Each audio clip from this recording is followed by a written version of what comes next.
네, 반갑습니다. 저는 오늘부터 집사님들, 후보 집사님들 교육을 시작할 이승찬 목사입니다. 인사드립니다. 너무 감사한데 너무 뒤에 가 계시는 거 아닌가요?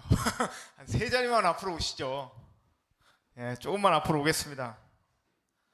제가 어색한 걸 아는데 조금씩 앞으로 오셔서 같이 교육하는데 좀 도움을 주셨으면 좋겠습니다.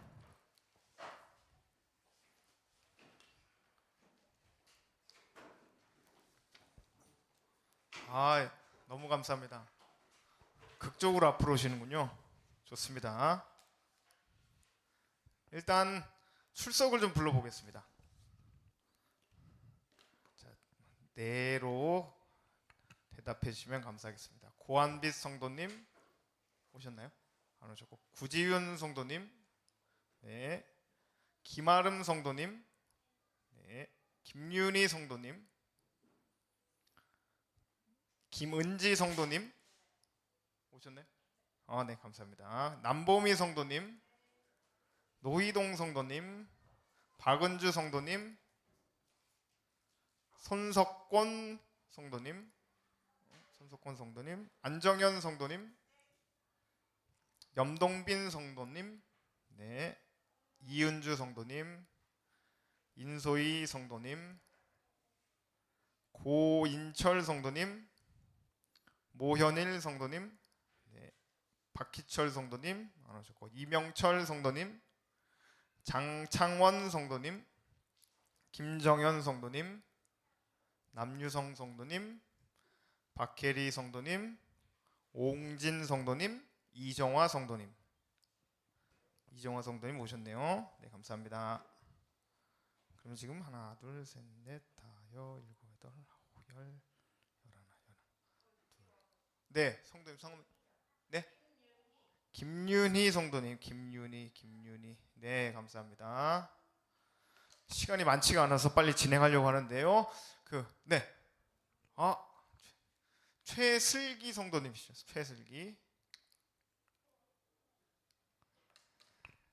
네, 원래 집사 후보 교육은 몇 번 듣는다고 들으셨죠? 5주 교육으로 원래 5주 교육으로 돼 있었는데 제가 최대한 빨리 해서 3주 안에 저희가 마치도록 하겠습니다. 3주 안에 마치는 걸로 하고요. 저희가 지금부터 저도 1시에 청년 예배가 있어서 1시 전에 끝내야 됩니다. 1시 전에 30분 안에 모든 것을 해결하는 것으로 할 테니까 같이 최선을 다해서 따라와 주시면 감사하겠습니다. 자, 시작해 보죠. 시간이 많지가 않네요. 자, 여러분들이 집사가 되려고 하는데 집사가 왜 필요한 겁니까? 요즘 성도들은 사실 좀 뭐라 해야 될까, 깊이 관여하는 것들 싫어하잖아요. 그렇죠? 어딘가에 내가 깊이 관여해서 여기에서 내가 뭔가 이끌어가고 리더가 되는 것을 별로 좋아하지 않습니다. 사람들이 교회 안에서도 집사가 되고 뭐 직분을 가지고 뭔가 교회에서 하려고 하고 싶어 하지 않아요. 그렇죠? 저희들도 마찬가지고 여러분들도 마찬가지입니다. 그런데 우리가 왜 집사를 해야 되고 권사를 해야 되고 교회의 직분을 맡아야 될까? 거기에 사실 입문과 같은 과정이죠. 우리가 서리 집사가 된다는 것은. 여러분, 근데 서리 집사는 어떻게 원래 개념은 어떻게 되는 건지 아세요? 1년에 한 번씩 뭐라고 해야 될까? 1년에 한 번씩 임명하는 임명직입니다. 알고 계시죠? 1년에 매년 원래는 1년마다 한 번씩 임직을 우리가 임명을 하는 건데 그게 그냥 계속해서 진행되는 과정들이니까 그냥 똑같이 또 하고 이런 교회들도 있고, 실제로 매년 초가 되면 임명을 하는 교회들도 있습니다. 명단을 다 기록해서 이렇게 올해는 누가 집사로 임명합니다. 이렇게 하는 교회들도 있어요. 참고상으로 알려드렸고, 우리가 1번 첫 강의에서 우리가 이해해야 될 것은 집사의 직분이 무엇인지를 여러분들이 이해하셔야 됩니다. 집사를 받았는데도 내가 집사가 뭔지, 집사를 뭘 해야 되는 건지, 그냥 뭐 이름이 집사니까 원래 교회에서 좀 이렇게 뒤에 이름만 부르기가 애매하니까 하는 게 집사님 붙여주잖아요. 뭐 누구 집사님 이런 얘기를 하는데 그거 그냥 이름이지라고가 아니라 실제로 집사가 뭘 해야 되는지, 또 우리가 어떤 직분의 역할을 감당해야 되는지를 배우시고 그것에 여러분들이 어떤 섬김의 자세를 가지고 나아가야 하는지를 1강의 이 시간에 배우면 되겠습니다. 자, 그러면 교재를 펴보시죠. 교재를 펴보시면, 자, 빨리 넘어갑니다. 1강으로 바로 들어갑니다. 집사란 무엇인가 나오죠? 집사의 어휘, 무슨 뜻입니까? 집사의 원래 이 집사가 처음 생겼을 때 그 명칭했던 단어가 헬라어로 기록되어 있죠. 한번 같이 읽어보겠습니다. 디아코노스. 자, 디아코노스의 뜻은 뭐라고 합니까? 그렇죠. 종, 사환 혹은 봉사자라는 뜻입니다. 집사라는 것은 우리가 이 어휘를 통해서 무엇이라는 것을 그럼 알 수 있을까요? 어떤 존재다? 교회 내에서 무언가를 봉사하고 또 섬기기 위해서 세워진 직분이다. 여러분들이 이제 집사가 되시면 무엇을 하셔야 되는 거예요? 교회 안에 여러 일들을 봉사하고 섬기려는 마음의 준비를 하셔야 된다는 겁니다. 단순히 이것은 뭐 회사에서나 뭐든 직장 같은 데서 뭐 대리 뭐 이런 식으로 주는 직급이 아니라 무엇이라는 것을 기억하셔야 됩니까? 사명을 감당해야 된다. 아니죠. 섬김의 사역을 감당하는 자리다. 더 낮은 곳으로 가서 많은 이들이 해야 될 일을 섬기는 일이다라는 것을 기억해 주시면 되겠습니다. 자, 우리가 섬김에 대해서 얘기할 때 예수님을 빠뜨릴 수 없죠. 예수님은 어떤 삶을 사셨죠? 그분의 태어나심과 그분의 인생 자체가 무엇이었습니까? 섬김을 위해서 태어나신 거잖아요. 예수님은 이 땅 가운데 낮은 자의 모습으로 하나님이셨던 그분이 인간의 모습으로 낮아지셨고 인간의 모습에서 더 우리를 섬기시기 위해서 모든 이들의 구원을 위해서 어디까지 낮아지셨죠? 죄인의 모습까지 십자가에 달려 죽으시는 모습까지 그렇게 우리를 섬겨주셨습니다. 마치 그런 것처럼 집사의 모범은 바로 예수님의 섬김을 본받아서 그리스도의 사랑을 가지고 여러분들의 이 교회에서 우리의 교회에서 예수님의 사랑을 심천하며 섬기는 일이다. 이 사실을 기억하실 수 있길 바랍니다. 두 번째로 집사의 역할의 중요성입니다. 넘어가서 집사의 유래에 대해서 살펴볼 건데요. 집사의 역할은 기억하시기 바랍니다. 여러분, 집사의 역할을 설명해 드릴게요.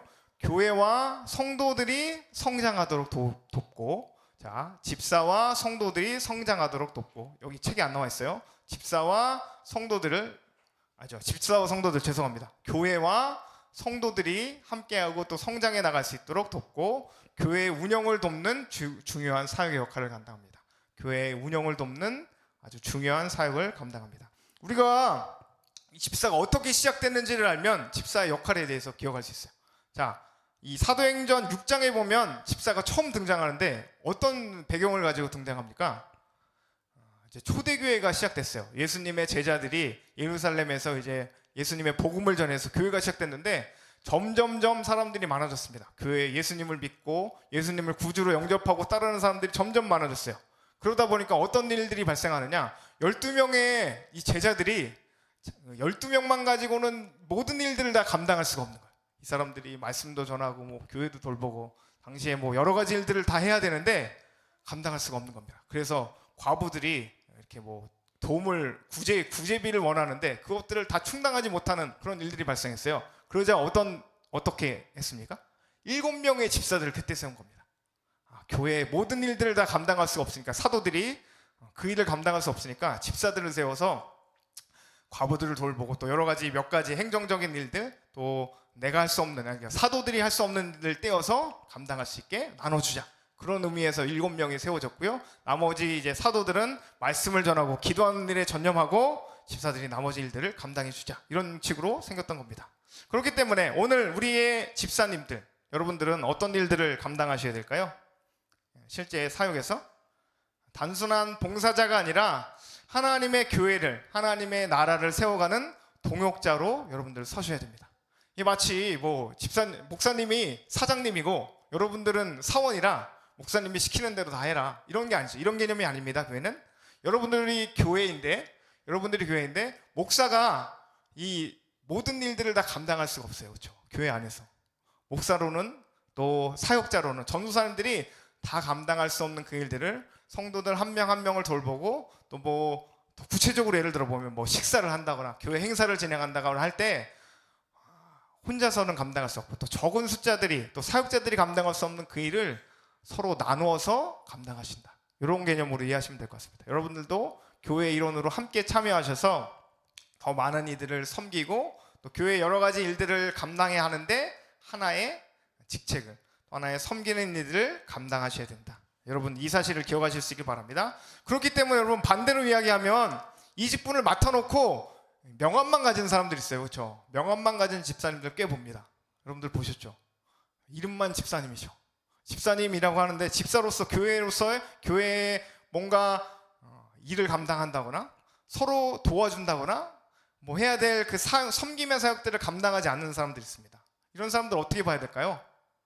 좀 안 좋은 시선으로 우리가 바라볼 수 있겠죠. 저는 그런 생각을 해봤습니다. 그 성경에 한 달란트 받은 사람 있잖아요. 5달란트 받은 사람, 3달란트 받은 사람, 1달란트 받은 사람인데 한 달란트 받은 사람 어떻게 하죠?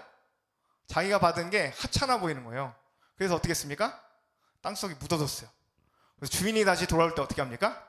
저는 이거 그냥 땅에 그냥 묻어놓고 다시 주인 앞에 돌려드립니다 라고 하니까 주인이 어떻게 뭐라고 얘기하죠?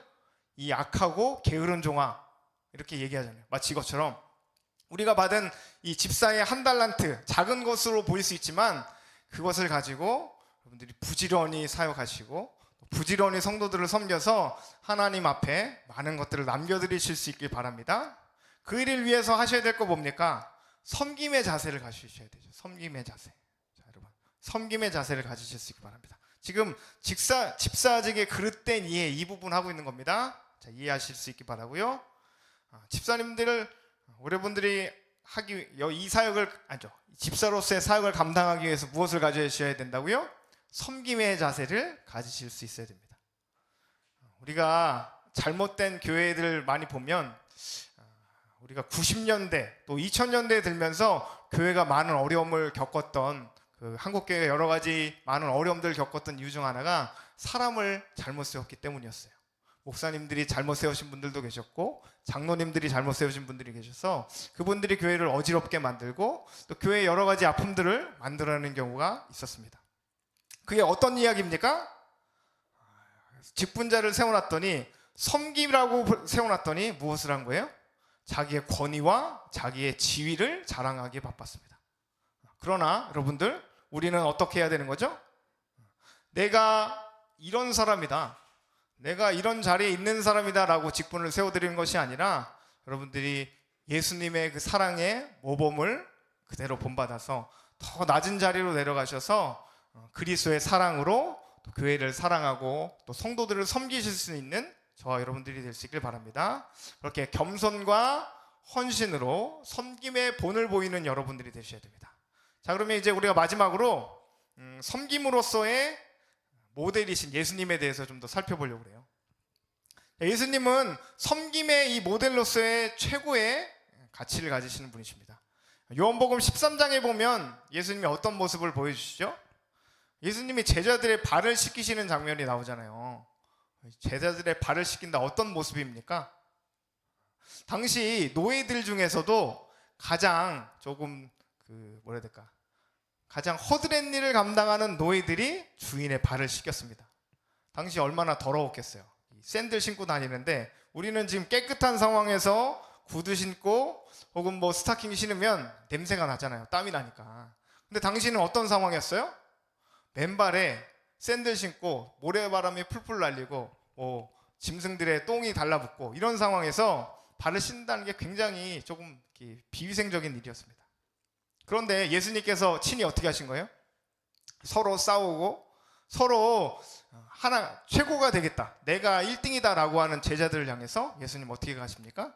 자기가 그 웃옷을 벗고 수건을 옆에 끼시고 예수님께서 친히 자신의 제자들의 발을 하나하나 다 씻어주셨습니다. 그렇죠? 그리고 이를 통해서 우리는 섬김이 단순히 의무가 아니라 기쁨을 배울 수가 있는 거예요. 예수님께서 친히 우리에게 발을 씻으시고 더 낮은 자리에 나아가서 많은 사람들을 섬기셨던, 또 자신의 제자들의 발을 씻으셨던 모습을 통해서 여러분들이 이제 집사님이 되신다면 내가 무언가 교회를 위해서 하나를 해야 되겠구나, 더 많은 우리 하나의 공동체를 위하여서 내가 무언가 한 가지를 감당해야 되겠구나 라는 생각들을 하시고, 우리가 사역자들이 뭔가를 권면해 드릴 때, 또 같이 함께 사역하자고 함께 요청해 드릴 때 그 자리에서 함께 섬김을 감당하시면 이런 우리가 집사로서의 이 직분을 잘 감당하실 수 있을 줄이라 믿습니다. 자, 이제 정리해 보겠습니다. 벌써 다 끝나네요. 제가 너무 빨리 했네. 조금 더 그러면 읽어 볼까요? 자, 자, 2과로 넘어가 보겠습니다. 2과. 아닌가요? 빨리 더 끝내드리는 게 좋은가요? 식사도 하셔야 되는데. 자, 5분만 더 하겠습니다. 자, 집사의 자격으로서 1번 기본적인 요건들 한번 읽어보겠습니다. 같이. 자, 성령이 충만한 자. 같이 있습니다. 시작. 성령이 충만이란 무엇인가? 계속 성령에게 사로잡힌 것을 말한다. 그리스도 중심의 생활을 의미한다. 그렇다면 어떻게 성령 충만할 수 있을까요? 시작. 성령을 알아야 한다. 기도해야 한다. 자신을 하나님께 전적으로 맡겨야 한다. 맡은 일에 충성해야 한다. 자, 그러면 성령의 열매를 맺어야 하는데요. 어떻게 맺을 수 있을까요?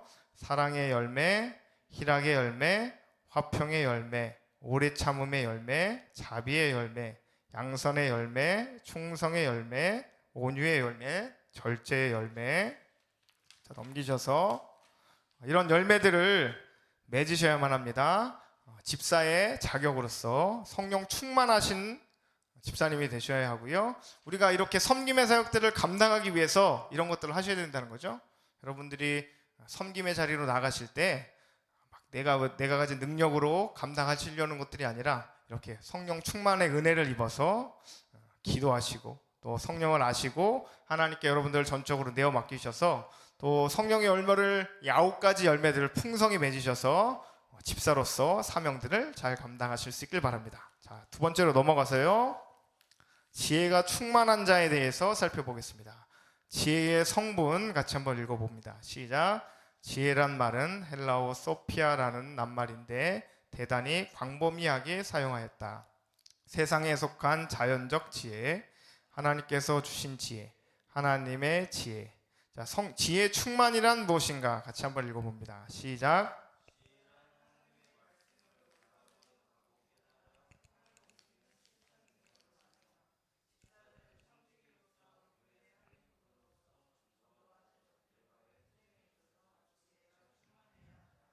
자, 그럼 세 번째, 어떻게 지혜가 충만할 수 있는가 함께 했습니다. 시작.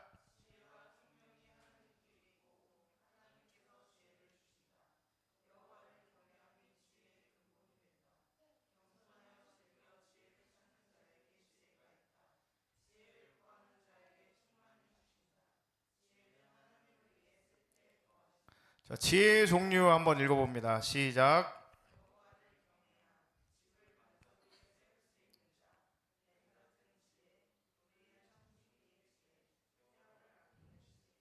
자, 여러분들 우리가 또 이 집사로서의 사명을 직분을 감당하기 위해서 첫 번째는 성령 충만이라면 두 번째는 무엇입니까? 지혜가 충만하셔야 됩니다. 지혜를 어떻게 충만할 수 있을까요? 하나님의 말씀 안에 사로잡히시고 하나님께서 주시는 그 지혜를 받아서 여러분들이 사역 현장에서 잘 녹여내시고 또 지혜롭게 여러 가지 직분들을 감당하실 수 있길 바랍니다. 자, 일반적인 요건 계속 읽어봅니다. 도덕적인 요건, 집사로서의 이 자격 혹은 뭐랄까 집사가 갖추어야 될 요건들에 대해서 살펴봅니다. 도덕적인 요건 시작.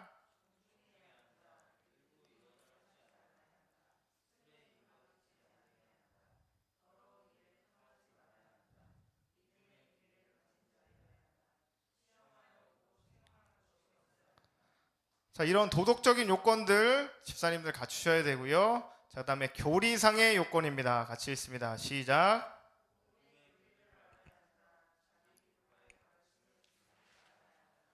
자, 일신상의 요건 읽어봅니다. 개인적인 요건 시작.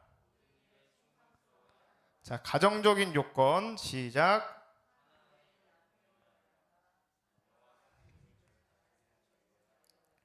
자, 여자 집사님의 자격 읽어봅니다. 시작.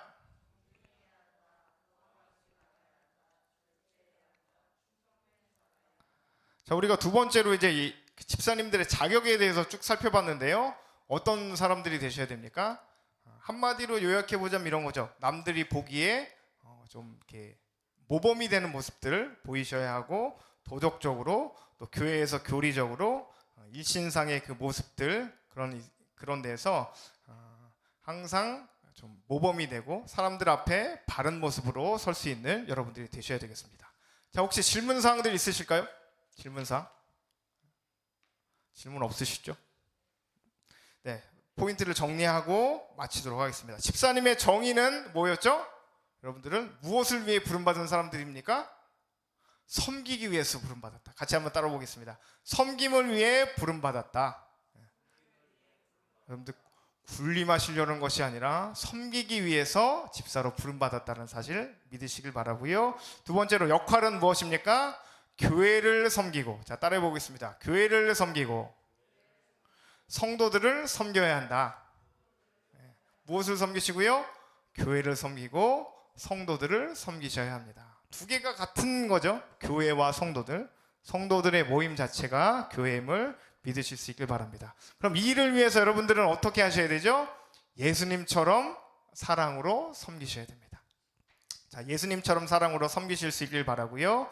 이런 자세를 가지고 여러분들이 집사로서 또 앞으로 모든 또 교회의 사역들 또 함께 동참하실 수 있는 여러분들 되시길 바랍니다. 자, 질문사항 없으시면 오늘 여기서 기도하고 마치도록 하겠습니다. 하나님 감사합니다. 오늘 후보 집사님들과 함께 이 집사직에 대해서 어떻게 집사가 무엇인지 또 어떻게 사역해야 할지 정의와 역할에 대해서 배웠습니다. 하나님 우리 가운데 찾아오셔서 역사하시고 이제 집사님들로 서서 올바로 이 교회를 섬기고 또 사랑으로 섬기고 예수님이 우리들을 섬겨주셨던 그 모습을 본받아 우리도 교회를 사랑하고 더 많은 이들을 위하여 낮은 자리로 또 섬김의 자리로 나아갈 수 있는 우리 모든 집사님들 될 수 있도록 붙잡아 주시고 역사하여 주시옵소서. 감사드리며 예수 그리스도의 이름으로 기도하였습니다. 아멘. 네, 수고하셨습니다. 우리 박수로 마치도록 하겠습니다.